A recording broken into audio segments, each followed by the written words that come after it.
বন্ধুরা, কি আর বলবো, আমরা যারা শহরে থাকি শীত কাকে বলে, কত প্রকার ও কি কি কিছুই বুঝি না। কিন্তু গ্রামে এই যে আসছি, আজকে মনে হয় প্রচণ্ড শীত পড়েছে আর প্রচণ্ড কুয়াশাই দেখো, কিছুই দেখা যায় নাই। দেখো, এত শীত আর কখনো পড়েনি, প্রচণ্ড শীত। কুয়াশায় আমাদের বাড়ি দেখাই যায় না।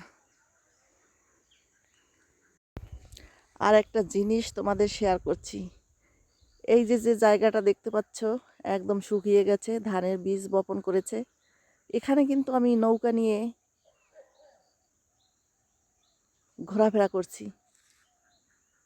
এই যে সেই জায়গাটা এখন শুকিয়ে গেছে, কোনো কচুরিপানা নেই, কোনো শ্যাওলা নেই, একদম পরিষ্কার।